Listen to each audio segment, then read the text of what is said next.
Hello, everyone, and thank you for tuning in to Hotline 21 on CAN TV.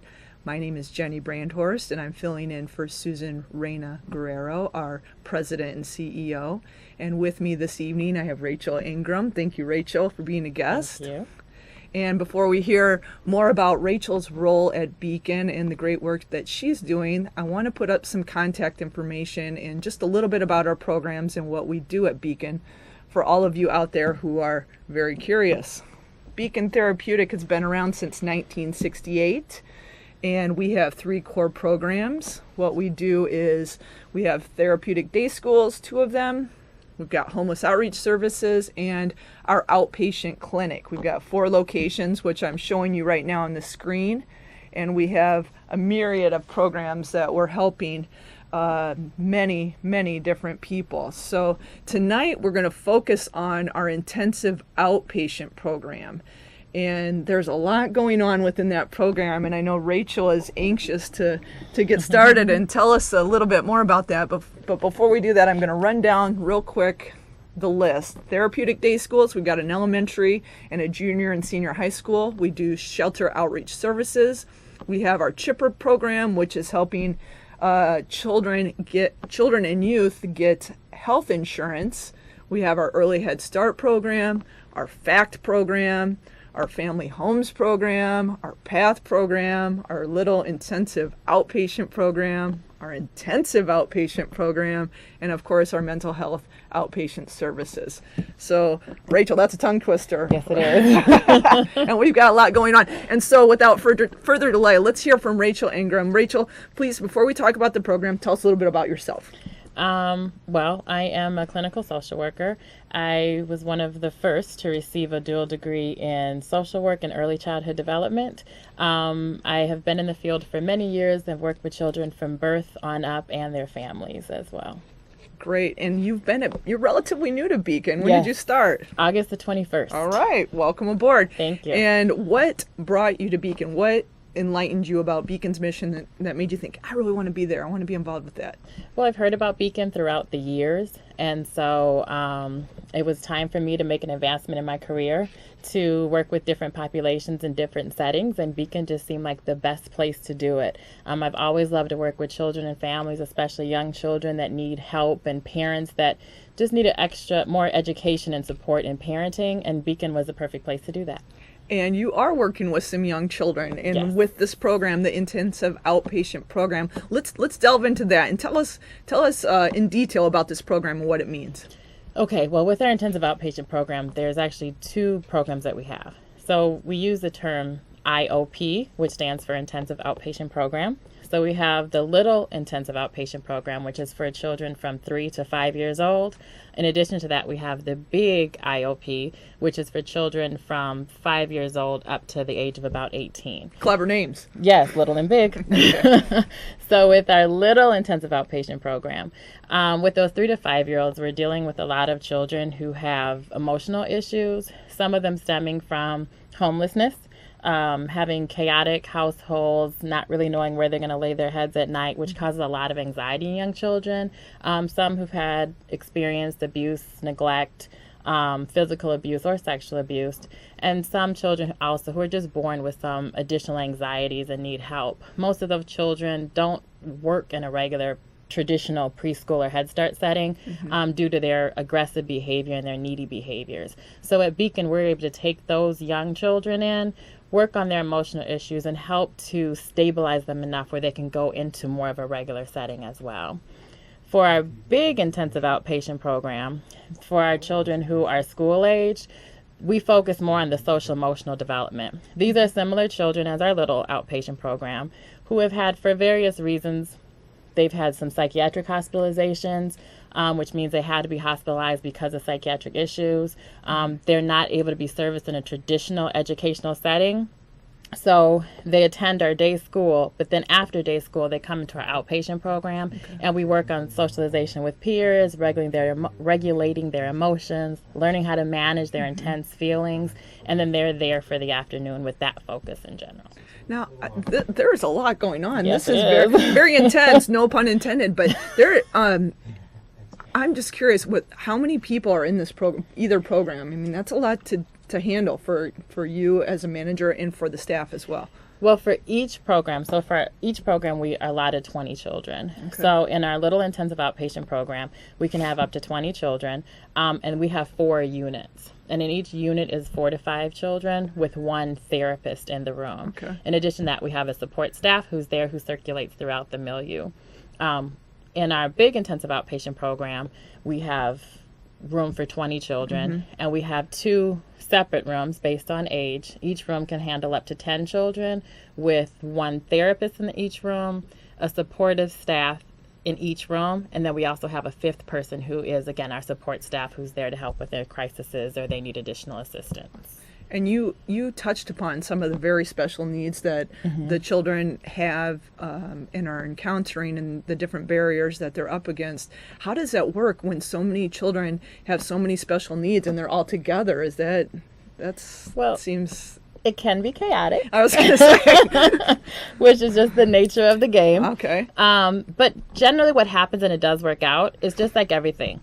Even though the children have emotional issues, there's varying degrees of their emotional issues. Okay. So with some of our children, they kind of present more quiet. They're a little bit more withdrawn. So they don't on the outside appear as chaotic, but we learn how to pull those children out. Okay. Then we have the children on the spectrum who have a really hard time that need a lot more assistance. But you have kids who have been in the program for different amounts of times. So those that are higher functioning or have been more, who have progressed further, kind of help the ones who are struggling at the end in addition to the therapist. So it's called scaffolding. So you have your higher functioning help to bring up your lower functioning. I just learned something new. Hey. Thank you, Rachel. Scaffolding. All right, hopefully there's not a test, but that's good to know. And if there is such a thing, people always ask this, if there is such a thing, what is a typical day like in IOP? Well, the nice part, for me, the nice part of the job is there's not always a typical day. But basically, our day centers around the children. And it centers around the needs of the children and what they're presenting to us for the day. For our little intensive outpatient program, because they're so young, some of their basic needs are met through structure and consistency. Okay. So we have a very structured day. They come in, they have breakfast, they have activities. We do group therapy with art or sensory activities. They go outside, they're still kids, so they need to run around. We have lunch and we try to do rest time. It often is a bit noisy because some can handle it better than others. But it also, the kids are active and they're enjoying their day. For our big IOP, basically they're coming in, they're doing their check-ins. And because they're older and more verbal, they can have more specific kind of therapy groups. So they state what their goal is for the day. Okay. They have group therapy. I just want to stop you right there. Group therapy, what does that entail? How does that work? Is everybody sitting in a circle and we're talking about our feelings, or what is group therapy?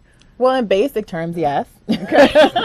But to go a little further, we do have more feeling or social type topics. Okay. And so then when we meet in a group, then the therapists pick the topic for the day with an activity. Okay. So a lot of times with kids, it's easier for them to do and talk. So right now we have an art therapist that's coming in. So she'll do activities based with drawing some of your feelings or your emotions, and then they can talk about their drawings. That's pretty intense there. Yeah. Okay. Well, Rachel, it seems you got some fans out there, and we've got a call. So let's take a call. Okay. Good evening, ladies. Good evening. Good evening. How do you manage the muscle up for people to have some compassion for these children? Before the children even born, they're already coming into they're already in the womb with different types of problems, whether drug related and other problems already they're going to have before they even born. How do you manage to do this? Well, I think it's a very good question. And I think research has taught us a lot over the last few years, and you made a very valid point that really a lot of what happens in the womb affects them when they're born. I think that through research, though, we've learned what to anticipate, how to manage the kind of consequences we see from some of the behaviors that happen while the mother's pregnant, like you were stating with drugs. But it's just really a lot of psychoeducation. I really believe if you can educate people and help them understand why, then it's a little easier for them to have empathy for somebody else. So I think the primary piece is psychoeducation to really help people understand the nature of the problem And it's, I mean, just to be blunt, it's not just this kids being bad. You know, there is some biological issues that they're facing that makes it hard for them to control their impulses. We're very good response. Psychoeducation. I bring that down for me, Rach. What's psychoeducation? Let's talk some more. Now, while you're talking, I want to put some pictures up about the young ones that we are serving. So psychoeducation. Psychoeducation is really talking and meeting with the families. With our little IOP program, we do have a family therapist that comes out and meets with the family a minimum of once a month, but we do try and have them meet more. In addition to that, Beacon is committed to doing treatment with the children and the families. One form of treatment that we're utilizing now is child-parent psychotherapy. We call it CPP. And basically what this type of therapy does is work with the mother and the child together to help them talk about the traumatic histories they've had, some of the issues that the family is dealing with, and find a common language together to build their relationship and get past some of the obstacles that they're facing in their relationships. So. There's so much going on. God bless you and the work that you're doing within the intensive outpatient program at Beacon Therapeutic. And for those of you who are just joining us, again, we're Beacon Therapeutic. I'm Jenny Brandhorst. I'm filling in for Susan Reyna Guerrero. I'm here with Rachel Engram. She's a licensed clinical social worker who is the manager of the intensive outpatient program. And like we talked before, Beacon's got a lot of different services that we're offering. Right now we're talking about the services for the children, but I know that we do services for the children's families as well. Could you talk a little bit about that? Well, again, like we were stating previously, we do have a family therapist who comes out. At minimum, they meet with the families in our little intensive outpatient program at least once a month. But for some of the families that need it, they can come out weekly to meet with the families. And Beacon has a lot of other departments that also work intensively with families, and we do a lot of collaboration throughout the different departments with Beacon to help meet the needs of the families, because they have needs that are concrete, such as, you know, they don't have any food right now, they need a place to live, or it is just, you know, social emotional, I need help with my child as well. You talked about child parent psychotherapy. I know another program or component of the program is Mommy and Me. Could you talk about that? Sure. Okay. So actually, well, it started as Mommy and Me. Okay. And since the name has changed because we have dads as well. Oh, of course. So it's called Family Sharing Day. So with our little IOP program, basically once a month, we have the families come in. They're invited to come in. We do an activity. We have a speech therapist that we work with, Dr. Armstrong. Okay. She does an activity with the families in the morning. Generally, it's based on a book, and it also shows them what can you do with your child to engage them in reading, engage them in language, and just engage as a family. So she'll present an art activity. Of course, last week we did turkeys for Thanksgiving. Yeah? All right. So they make turkeys with feathers and paper plates. And then once the parents are done with their activities, then we move into the units where the children are. Okay. So then the parents get to come in, see where the children spend their day, spend time with the milieu therapist, and then they get to do another hands-on activity with their children. And then one of the other benefits that all the families enjoys is that we have Mr. Cavis. He cooks for us. Oh, and he's a good cook. Very good cook, and has been there for many, many years. And he cooks for the family. And it's a way to have a family-style dinner where the families get to sit together, have a hot meal. They get to communicate. Staff, we basically, the therapists get to meet with the parents, get to sit down and talk with the parents and the families about how they're doing. We also, it's an opportunity for us to see how the parents and the children interact with each other, and also just to give a little feedback to the parents. We have we call them fuzzies, and okay. They're the fuzzy balls. Okay. That we pass on to the more. parents when we see positive interactions with their children, you know, because we really want to encourage those interactions with their kids and show them. I remember last week it was just the little boy had the biggest smile on his face with his mom, and it's like, well, we're going to give you a fuzzy for that. I remember in 4th grade, our teacher did that. We called them warm fuzzies, and you would give, a classmate a compliment, and it was called a warm fuzzy. Yes. Okay, great. So it's a similar idea like that. So the families, how do they respond? How do they react to this? What's their feedback? They love it. Okay. We've had a few that, they hate when they have to miss it. It means a lot for the kids, and I think they really get to see that for the kids, but it also gets their needs met as well. The parents just get a chance to see how important they are for their children's life and how much we need them, to work with us to help their children as well. Well, I'm sure it's important for the families to interact with other families to swap ideas or tricks of the trade, like, hey, this works. Yeah, this works, this doesn't work, or maybe try this. Yes. So that's great. Yes. You had mentioned milieu therapy or milieu therapist. Could you describe that? I'm not sure if viewers know what that is. So most of our therapists that are in the units, they're master's levels. We have social workers and professional counselors. And so basically their training is to work with the kids as a group. So opposed to doing individual therapy where it's one-on-one, their training is to work with a group of children to help meet their needs. And like I said, we have one in each unit, so we have a total of 6. And then we have support staff that helps them as well. Because some of our kids have some serious issues and have a difficulty just staying in the classroom for an hour. So they do need assistance throughout the day. So we have support staff that helps as well. Okay, and we're talking about kids. I'm a very visual person. I want to put up some more pictures of the young ones, because pictures say 1,000 words. I mean, look, we just... You see the How smiles. can you not want to help these little ones? They're just so adorable. And I think that we also don't underestimate what the pictures mean. I mean, for some of these kids to be able to just have that smile and to look like kids, sometimes that's success for us and for the children that we work with, because in their little lives, they really have experienced a lot. Which is sad. Yes. I mean, to think about everything that they've encountered at such a young age. It is sad.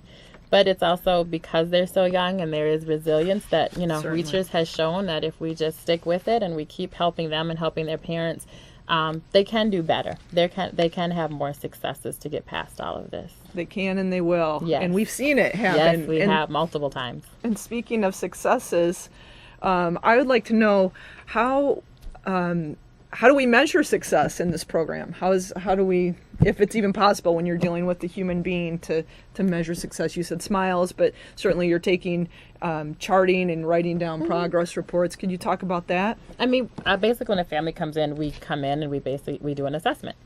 So we try to understand the family, and as the caller stated previously, we start with pregnancy, not just, when the child was delivered, to understand what their history is.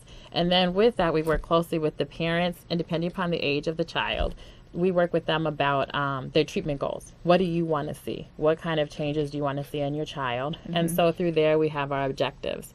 And then quarterly, we review the treatment goals, we review the child, we keep records on the children so that we know how they're progressing. So like we said, for some kids, progressing is just to more easily interact with others, initiate interactions with their peers, because some don't, initiate getting their needs met by adults, because some kids haven't learned that adults are there to help them because they haven't experienced that, to be able to regulate their emotions, meaning if they get upset, we all get upset and we just kind of ho-hum, but some of our kids, when they get upset, they have meltdowns and it can last an hour and a half. Wow. And so by minimizing the amount of outbursts they have, how long those outbursts may last, teaching them how to express their needs more in an appropriate way, in a more verbal way, with their little kids, just managing change. How do you change from one activity to another? Because it can be really, really difficult. And stressful, probably. Very difficult, very stressful.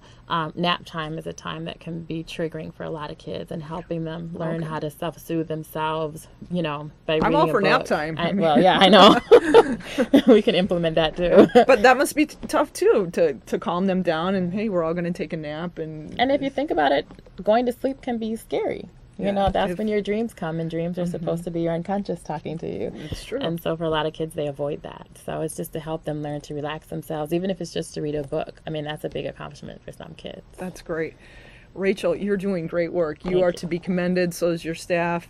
And of course, the people that you're serving, great work. And for those of you just tuning in, again, we're Beacon Therapeutic. We've got a host of programs that we're working with and doing, but right now we're focusing on the intensive outpatient program. And I'm here with Rachel Engram, and she is discussing this program and the great work that they're doing within the program. And again, we're Beacon Therapeutic. We've got 4 locations, and if you need more information, I invite you to visit our website at beacon-therapeutic.org. We're also on Facebook and YouTube, so hopefully you want to learn more, you'll get on those sites and visit us. But until then, we're almost done with our show, but I've got a few more questions I want to talk to Rachel about, and she's doing such a great job. So you've done a lot with this program. Can you tell me what other contributions you've made for this intensive outpatient program? You've only been here a short time, and I know you've done such great work so far. Well, again, when I came in, there was a lot of great work being done. I think it just comes in and just tweaking things a little bit. I come from a background of more individual therapy as opposed to group work. And I think what that brings into the program is to help the milieu therapists understand what their interventions are and how to explain them. Because sometimes, the work that we're doing, it's hard to explain. It's hard to put on writing for someone else to understand. Yes. And so we're really working on how do we define what we're doing in a better way. Great. And Rach, you got another fan. We're going to take another call. Caller? Question. Or to have like a small size group. I know these programs cost thousands and thousands of dollars. How do you manage to maintain the quality of the program? That's a good question. Yes. All of our services we're able to bill through the state. And they do pay for the services that we offer. But then all the other services that Beacon offers are funded through different ways. Yes, we have a grant. We're funded through grants and a lot of different foundation support, that type of thing. So, So yeah, it does. To maintain quality, I think, was the key part of that question. And I think Beacon works very hard to make sure that we are able to provide a quality service to the children because we want them to do better. Exactly. And like I said, we are running out of time, but this is probably one of the most important questions I want to ask. You've seen a lot in your short time that you've been there, and certainly there's been some success stories or some rewards. Could you share at least one? Well, it's a little selfish of me, but... Okay. Well, hey, it's your show here. Okay. So, like I said, I was new to the program, and there had been a lot of transition over the last 6 months, and my start time was a little bit delayed. And so finally, I think it was 2 weeks ago, mind you, I started August the 21st, one of the older kids stopped me to tell me that, Miss Engram, he said, out of all the bosses, you finally made this a home. Oh. And so it was kind of, it was good that he was able to say that and put those emotions to words and in such an appropriate way. But then it was also, it felt good that, I am new to the program, so I'm a new part of this team, that it kind of felt that I was finally accepted into the team and into the larger group as well. So that was very touching. The initiation is over now. You made it a home. Congratulations. Thank you. Rachel. Okay. Well, we're almost done with our time, but I'm just curious if you have any final thoughts or comments for our viewers out there. I think, most people know, but it's really important work. And the work that we're doing, it's hard work and it is intense work. We keep using the word, but it really is intense. And the services are very important because a lot of typical programs, typical Head Start programs, typical after-school programs, they can't handle the needs that these kids have. And by the services that Beacon are able to provide, we're able to give these children a place where they can be kids, where they can learn to be more typical kids, and then transition into other programs as well. But it's a much-needed service for these children. And just real quick, any advice for parents who might have children with special needs? The strongest advice is you have to be an advocate because there's a lot of information out there. It's not always easy to find, but you need to be your child's voice and you need to be that advocate because, there are some services out there and it's hard, but you just have to be persistent and keep on task. Yes. And thank you again, Rachel, for being a guest on the show. You've done a great job, and I know you've enlightened our viewers about Beacon's intensive outpatient program, and hopefully you as viewers enjoyed Rachel and her work that she's doing. She's doing great work. Before we sign off, I want to put up some information about an upcoming event that Beacon has. It's for our 20th annual holiday supper. 20 years, that's been a long time, and it's been a long tradition on our Southside location, and that's Friday, November 30th at our Longwood campus. For more information, you can contact Peggy Work, our development director, at 773-298-6441. And we've got some very special honorees that we're going to have there, including the mayor, Thomas Goldrick, he's an attorney, Beverly Bank and Trust, and Christine O'Reilly with the Chicago White Sox. So we look forward to that event. And before signing off, I just want to say we're Beacon Therapeutic. We're creating new endings to disadvantaged beginnings. And thank you all for joining us. Thank you, Rachel. Thank and we you. won't see you next week because we're preparing for our holiday supper that hopefully you'll all be at. Have a good week.